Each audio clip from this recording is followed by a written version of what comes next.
Lakers jackpot sa bagong player. Solid debut. So nakaraan nga ay pinapirma ng Lakers ang point guard na si Skylar Mays sa 2-way contract.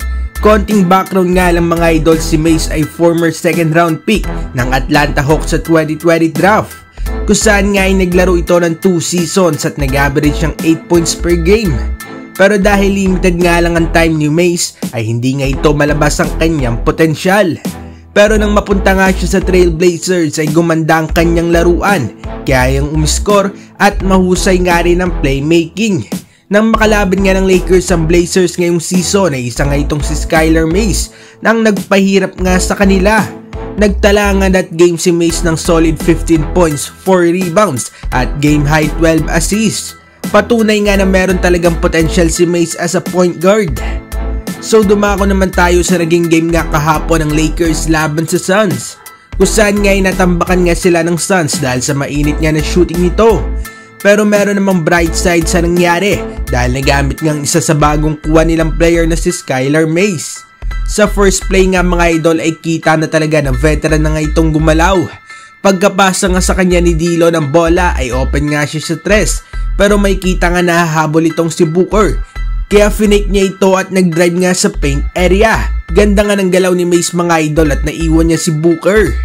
Second play naman mga idol ay gandang abang nga rin ni Mays sa corner 3. Good awareness nga na alam nitong magdadrive si Max Christie at mag-help nga sa defense si Booker.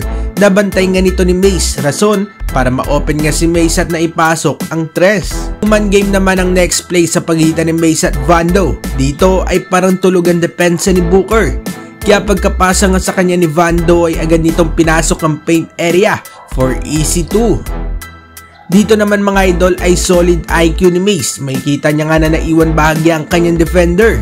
So magdadrive nga siya paloob pero nakita niya na susunod pa rin ang kanyang defender. At ang defender naman ng kanyang teammate ay tutulong nga rin sa kanya sa depensa. Kaya pinasa nga agad niya ang bola kay Windler for an open 3. Dito naman mga idol ay nautakan ni Mays ang kanyang defender. Nagset nga ng screen si Max Christie para sa kanya at ginamit niya nga ito bilang fake. Sabay roll nga sa basket. Overall mga idol ay nagtala itong si Skylar Mays sa buong game ng 12 points, 1 rebound, 1 assist at 1 steal. Solid debut game nga ito mga idol para dito kay Skylar Mays. At para nga sa akin ay dapat itong kunin ng Lakers as a backup point guard. At kung sakaling nga na ititrade nila itong si D'Lo, anong masasabi ninyo dito mga idol? Mag-komenta sa baba at ating babasahin yan. Huwag kakalimutan na mag-like and subscribe para sa iba pang balitang NBA. Maraming salamat po.